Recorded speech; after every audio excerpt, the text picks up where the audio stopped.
funny thing, this economy that we always have to worry about, right? The economy, the economy, the economy. I mean, I get it. But at what point do we worry about sustainability, right? Because without sustainability, there is no economy, right? So if we put economy ahead of all else, i.e., slash and burn farming in the Amazon, and just, clear cutting of our forests here in the Pacific Northwest of the United States, these practices, feedlots, industrial farming in general, industrial agriculture in general, totally not sustainable. It's going to lead to another big dust bowl here and elsewhere. It's already had catastrophic effects in India with their cotton industry. Thank you, Monsanto, and your BT cotton. Monsanto got rich, and farmers are committing suicide like it's going out of style. But, we need to switch our economy to be more of a resource-based economy, because these corporations, say a coal company that does mountaintop coal removal, dumps all the shit down into a ravine, and that taints the drinking water for all the people downstream. They don't pay for that. That's an externalized cost. Right? Well, we need to internalize those costs for corporations so that they don't do behaviors like that, right? So that, we need to place more value on the environment and not on somebody's ability to make profit. I mean, I'm not saying I don't want people to make profit. I want to make profit. But I'm not going to go, dump my motor oil in my neighbor's yard. I'm not even going to dump it in my yard. And I'm sure as hell not going to go dump it in the creek. And a person or corporation that does that kind of shit should be held accountable. And that's where we get into the whole thing of a corporation being a person. No, fuck that. No, a corporation is not a person.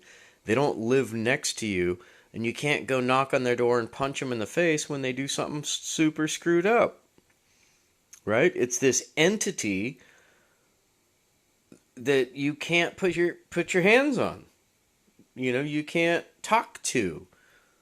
You can write letters that just disappear, so I read this awesome article, and it broke down like local businesses versus, giant corporations that are based somewhere else. For every $100 you spend with a corporation, only 85 of that stays in your community, because it's basically sucked back to headquarters. For every $100 you spend at a local store, it generates $120 for the community, because they deposit that money in the local bank, and and then they go to lunch at the local, So it generates more money for the local economy. So, there's been this whole trend of huge big box stores. Well, who's funding these big box stores? We can't really find out. We don't, it's hard to find out sometimes because they can be shell companies. But obviously, somebody figured out a formula like, we can just get rid of all the employees, have one or two people, deal with the customers, self-checkout, and then stock people. and we fell for it. Unbelievable. Under the name of convenience, you'll actually become a cashier to cash yourself out. It's unreal. Without a discount even. Yeah.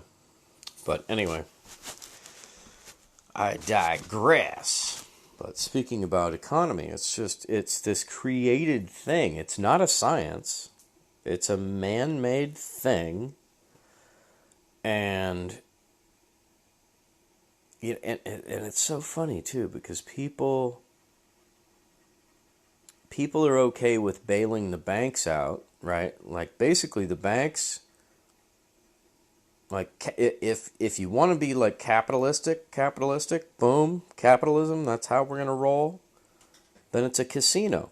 You go to the casino, if you bet all your money on 13 black and you come up short, well, guess what?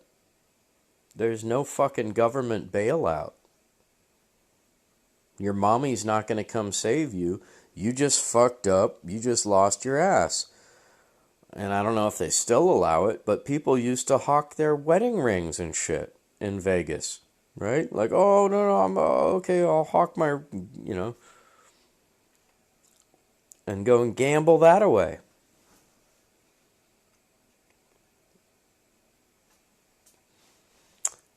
So that's how capitalism would work. All the banks would be flat on their fucking ass. And there would have been a complete restructuring. But no, the government stepped in and bailed them out for bad behavior. Right? Like think how many small business loans could have been given with that same amount of money.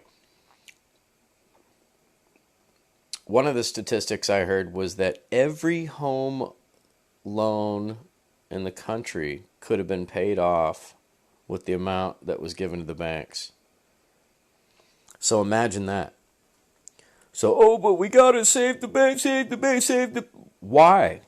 There was, it wasn't like all the banks. Just a bunch of fucking banks, right? It would have caused a huge domino effect.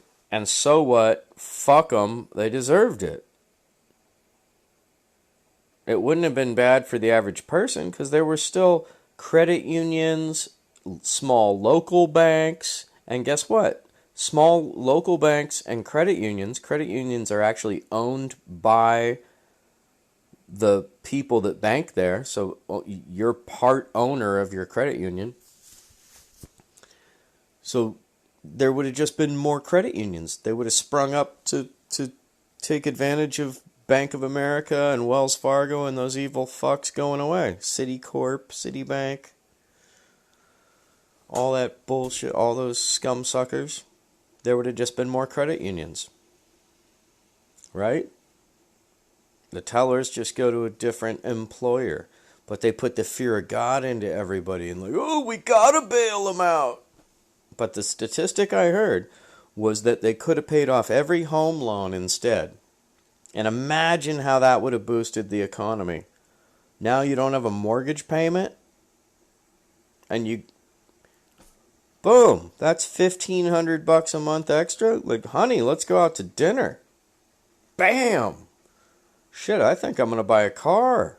Bam! Let's go on vacation. Bam! Right? Everybody would have been spending some of that money. Honey, let's go to the casino. Right?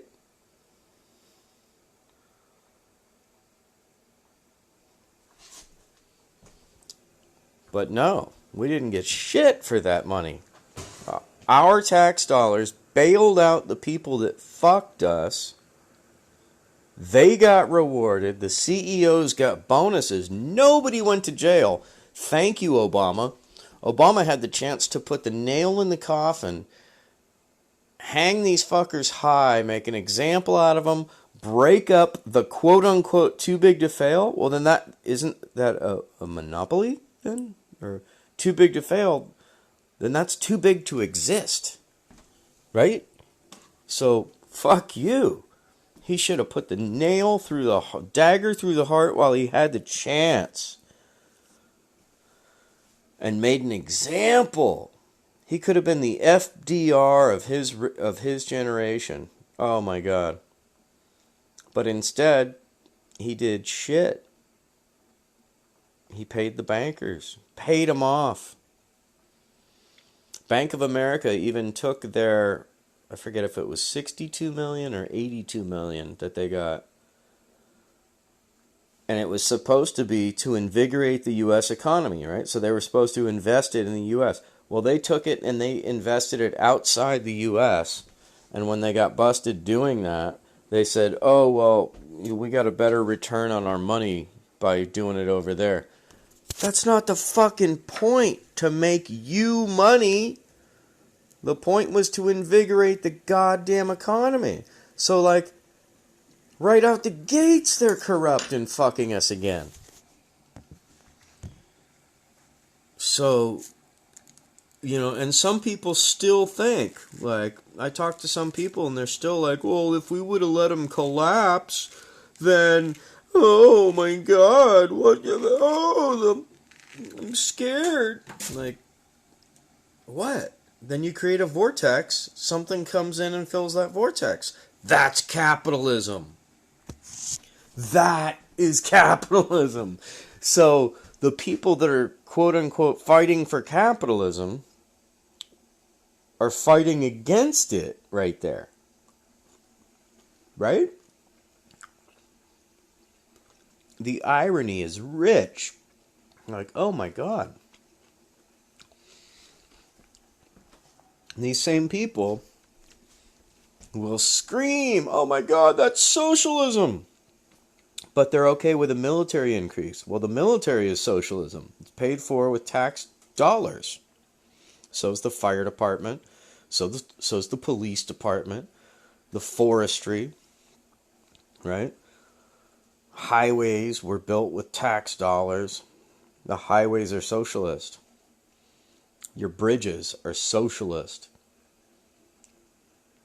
So this word socialist has been demonized by the 1% who want to keep hoarding all the money at the top and prevent it from being more equally distributed. And that's all it is. All socialism is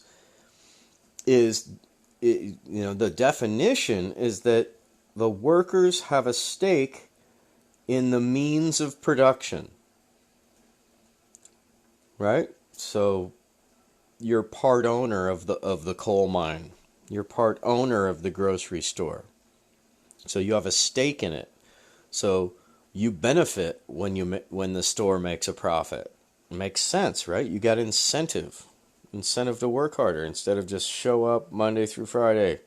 These hours, we might change your schedule. Fuck you. You want a job or not? Yeah. I had a job once.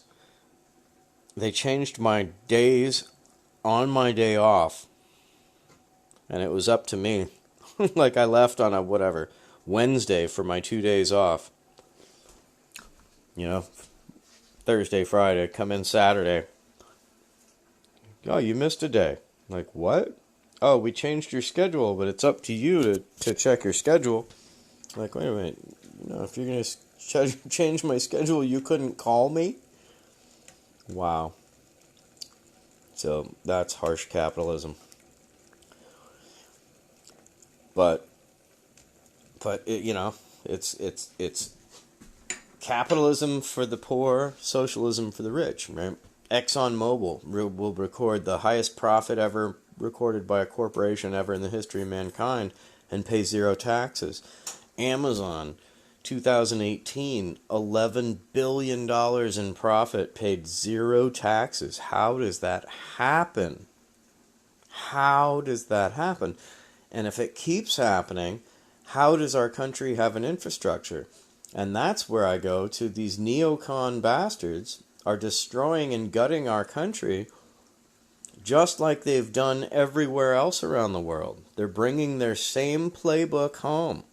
They don't give a shit about us. They don't give a shit about this country or our Constitution or Bill of Rights. You know, they're They're multinationalists,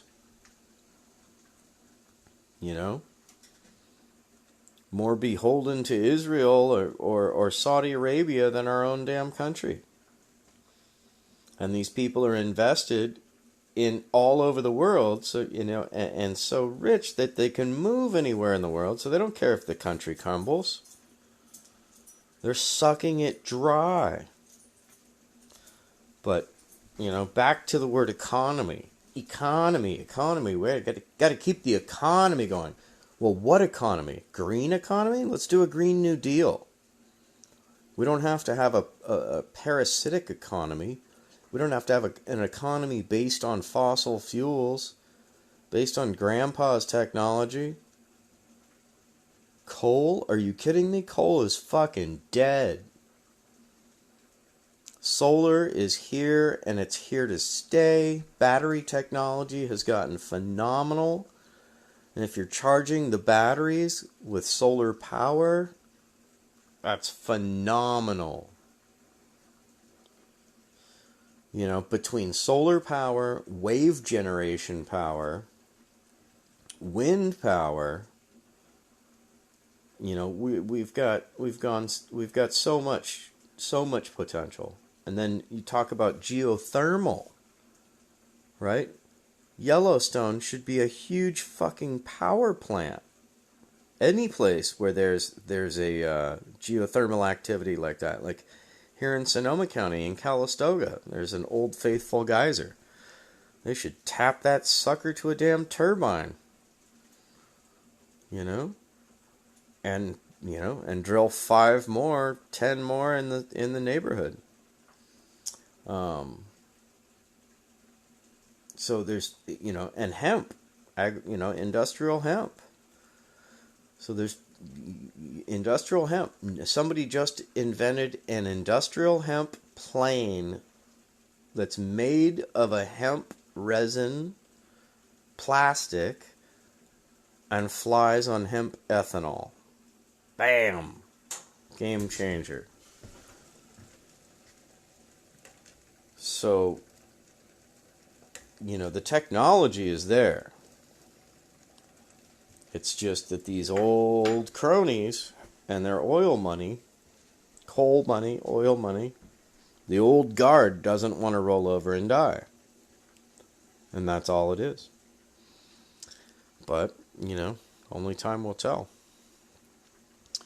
So, anyway, this has been another rant by Dave, and another thing with Dave. We'll rant on the economy. Over and out. Stay vigilant, people.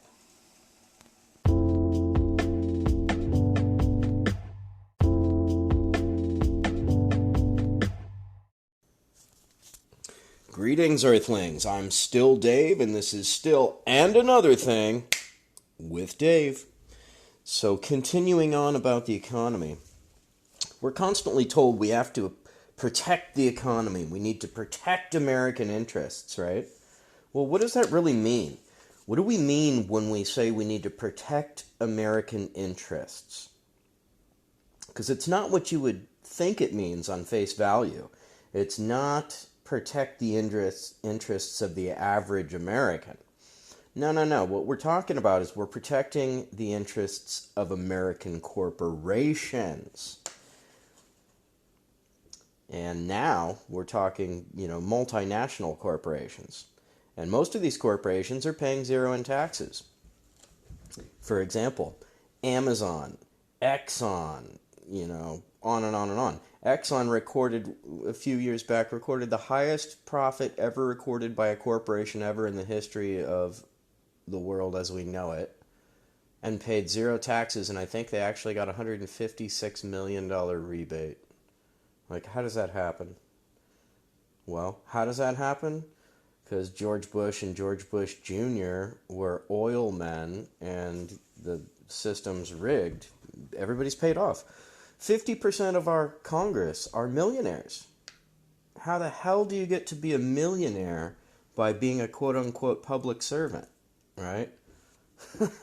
So either they don't understand the word of the meaning of public servant, or we're picking the wrong frickin' servants. So I forget what politician it was that said it's impossible to make yourself rich in politics ethically. So anybody that's rich in politics is making backroom deals and selling us down the river. So, for example, we'll go to war to protect Exxon's right to do business in Iraq, in any country. But, for example, let's pick Iraq, because it's a very pertinent example. So they will bribe our politicians, get us, to send our citizens off to war. Our citizens die, they get the profit. We don't even get discount oil from it. It's unbelievable. So, we overthrew Iran in 1953 with CIA coup. That's why Iran is a problem now. That's why they have an extremist government now. They used to have a thriving democracy, but that wasn't good because they nationalized their oil, and the greedy oil companies weren't able to get their hands on Iran's oil. So they convinced the powers that be to have the CIA overthrow their leader, democratically elected leader. So we did. Put a puppet in place for 25 years, and he privatized the oil. So we were able to suck Iran's oil out of there. Well, then in the Iranian Revolution, they kicked that mofo out, and they went super extremist. So it's actually the U.S.'s fault, the CIA's fault, that Iran is now an extreme country, because they didn't used to be at all. That's a direct result of our foreign intervention. So, we don't even get cheap gas out of it. That's how how duped we are. Not only are we not, rioting in the streets or whatever for all the dead soldiers or, all the lies, the fact that none of these bastards, war criminals, went to jail, but we don't even get cheap gas. Suckers! It's unbelievable. So the U.S. military helps corporations privatize foreign assets. The U.S. citizens get nothing except the tax bill to pay for the military to go over there and protect the assets. Right? Like, first thing we did in Iraq was protect the oil fields. Put out the fires and then protect the oil fields. Kind of funny. So that's why the CIA got into drug smuggling. So they don't have to ask Congress for money anymore. They like to get money from Congress, but they've opened up their own avenues for generating income. And this has been proven. They were smuggling heroin, opium, out of Vietnam. We were illegally operating in Laos and Cambodia. Well, Laos, Cambodia, and Thailand is what's called the Golden Triangle. And that used to be the leading producing area of heroin in the entire world. Well, guess what took over that region for the leading producer of heroin? Afghanistan. Guess when they took over? Yep, after the U.S. military invaded in 2001 or 2, whenever that was. So, unbelievable. So, now the CIA is getting their drug money out of Afghanistan. It's all totally been proven, but if you don't seek it out, you'll never hear about this, because our corporate media is totally owned, bought and paid for, owned by 5 corporations that all profit from war. So they're all going to promote war. You don't ever hear the pundits on the news talking about, well, how are we going to pay for that bomb that they just dropped? You didn't hear anybody asking when Trump dropped the mother of all bombs, You didn't hear anybody asking how much it cost or how many innocent people we killed by dropping it just to show, in a total act of bravado, military masturbation. Unbelievable. Yeah, I just kind of came up with that. Military masturbation. I like it. Yeah, unfreaking believable. Never heard about the price tag on that thing. And do we have other ones? Are we stockpiling these Moabs? You know, why do you think Assange, Manley, and Snowden are being treated so harshly? And they'll never see the light of day. And if they do, it'll be to stand trial, and then they'll either be executed or put in jail for life. So it's unbelievable.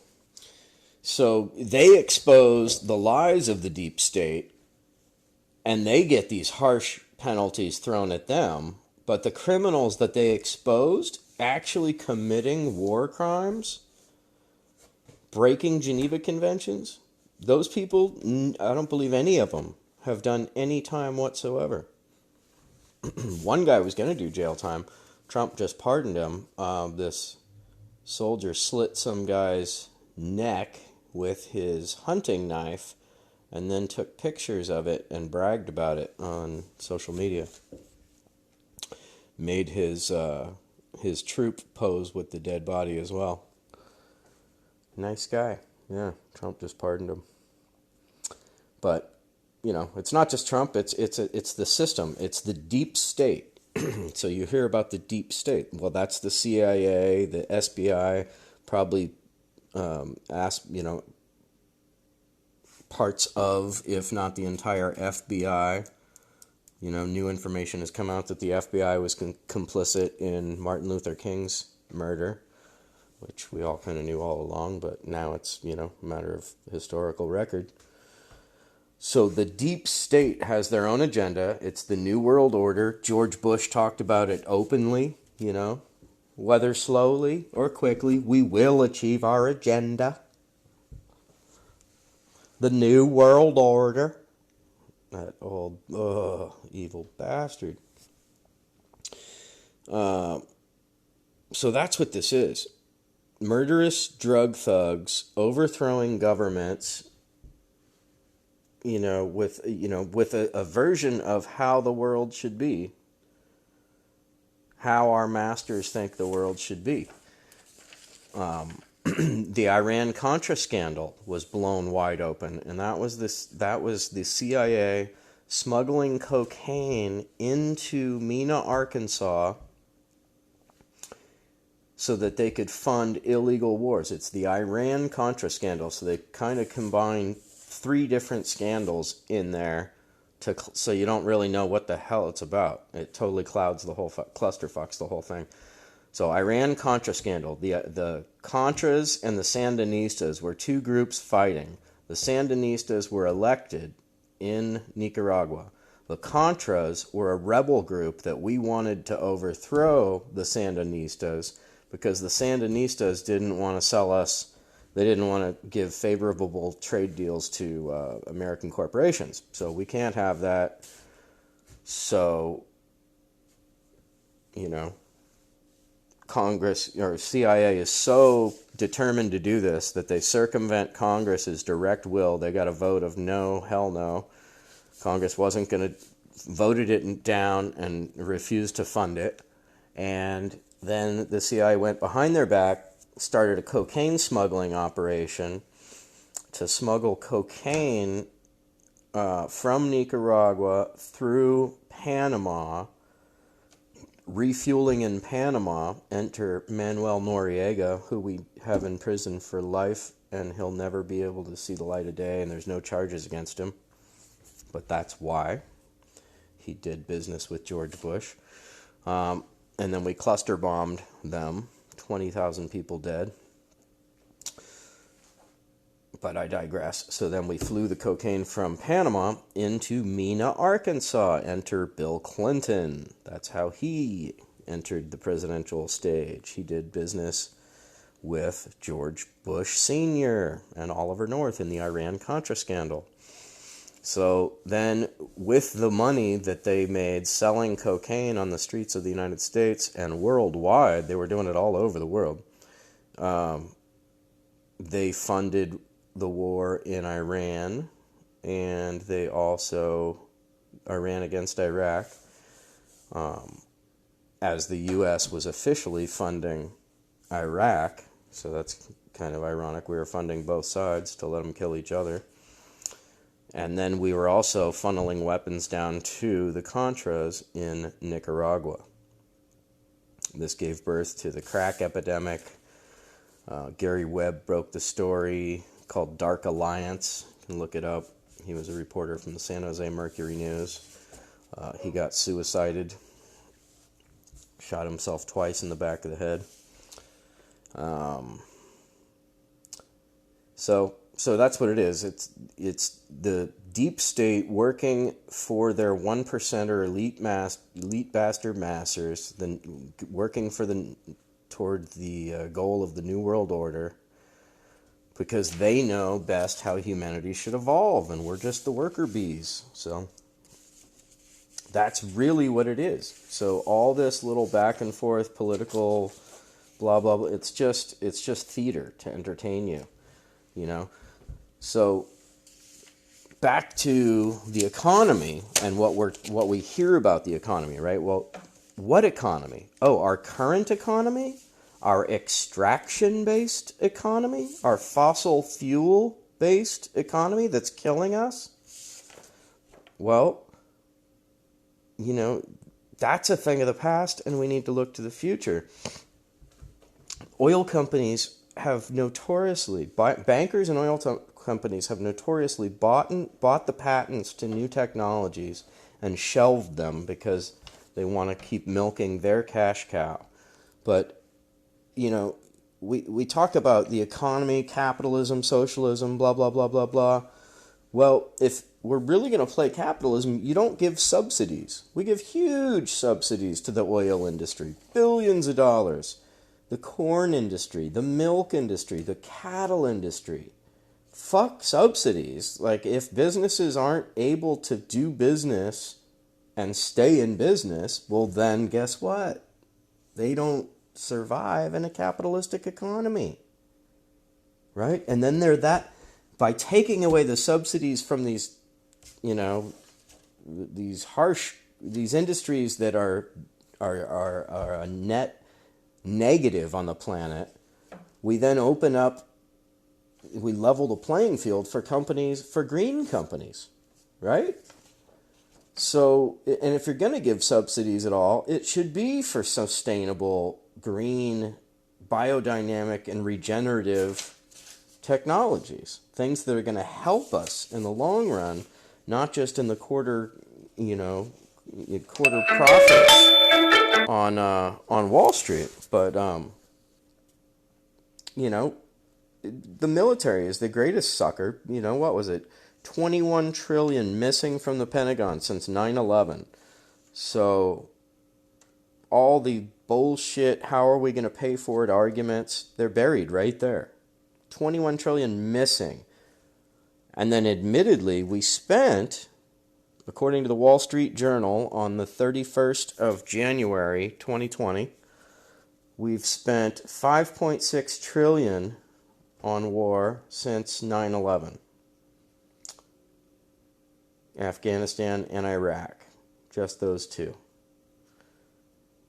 Or maybe not. I don't know. They didn't say. But then I went on to write Afghanistan almost 20 years. Iraq 2003, approaching 20 years. Wow. That's crazy. 21 trillion missing. Donald Rumsfeld announced to the public on the 10th of September, the day before 9/11, that the Pentagon was missing $2.3 trillion. So it's this crazy house of cards. You never hear how we're going to pay for it, how we're going to pay for it, how we're going to pay for a bomb. But as soon as it comes to any social programs, how are we going to pay for it? Right? So it's unbelievable. And it's It's just the conversation has been stolen. So, medical, right? Talk about the economy. Medical costs. We pay twice what any other country pays. We're the only industrialized nation that doesn't have universal health care.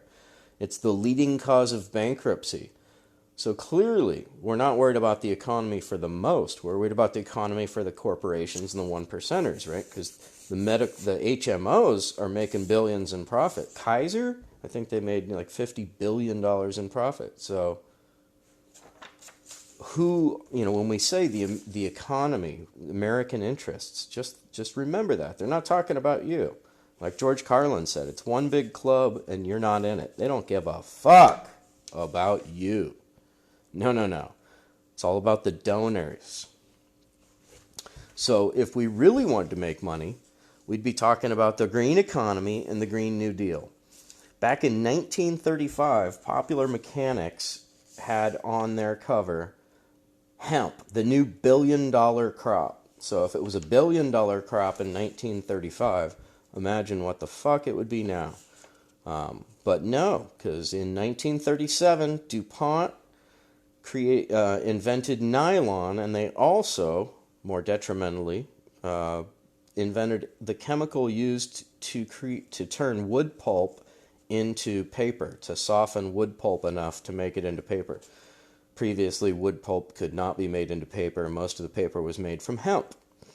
But DuPont teamed up with William Randolph Hearst, gazillionaire, newspaper magnate, and owned a lot of forests. So he wanted to be able to make his newspapers out of his own forests instead of buying paper. So they became partners in clear cutting. Also, they both had an anti-hemp interest because nylon and hemp were direct competitors, and the papers were being made out of hemp. So can't have that. Enter Henry Anslinger, and now you have the war on weed. And these three people blurred the lines between hemp and marijuana, or between hemp and cannabis, and came up with all these crazy scare tactics.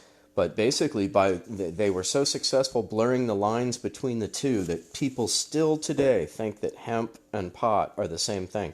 You could smoke a pound of hemp till you're blue in the face and it won't get you high. I asked one person and they were like, well, isn't hemp the male plant? No, it's a different subspecies that will not get you high. And then ironically enough, the prohibition on hemp stopped because World War II, they needed rope for the war, and the best rope in the world is made out of hemp. So enter government propaganda and the film Hemp for Victory. The U.S. government actually encouraged hemp, all U.S. farmers to grow hemp. Then after the war, boom, hemp is weed again. Fuck you, can't grow it, throw you in jail. Unbelievable.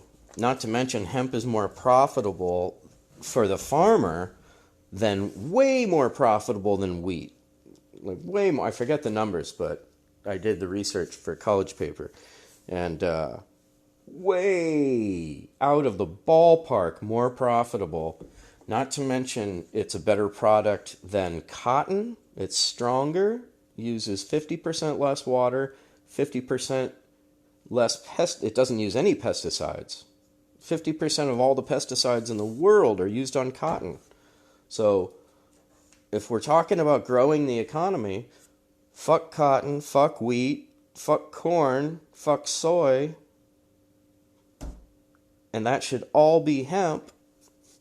And not only can it replace those products, but hemp can be made into 25,000 different products. The CBD craze, that comes from hemp seed, the oil from hemp seed. The stalks can be made into fibrous things, clothing, wood, flooring, plastics, concrete. They call it hempcrete. It's endless. It's the most useful plant on our planet. But the oil industry does not want us to use it. The oil, petrochemical, big agriculture, none of them want it because it competes with their bottom line, with their shareholders' dividends. It is what it ultimately comes down to, right? Everything's, everybody's worried about how they look on Wall Street. What are their shares worth, right? So, anyway, good rant there about the economy. It's we'll go on more about this, but I want to bring some other people in to talk about this and how we don't have to choose capitalism or socialism. We can have different forms. There's many different versions of capitalism that we could have that don't necessarily have all the profit getting sucked up to the top 1%, right? Like a co-op is still a profitable capitalistic enterprise. It's just that the profits are distributed more evenly, more equitably. So, thanks for listening. This has been Dave and Another Thing with Dave. Just want to give a plug out. You can check me out also on YouTube and Another Thing with Dave on YouTube. I started a Facebook group. If you are into progressive politics, please feel free to join that. It's called Progressives Unite. The leading page has a picture of the American flag with a peace symbol made out of stars. I'm also on Instagram at Twitter at And Another Thing. On Instagram and Twitter, I am Dave Smith with 3 T's. Peace out. Keep fighting, people.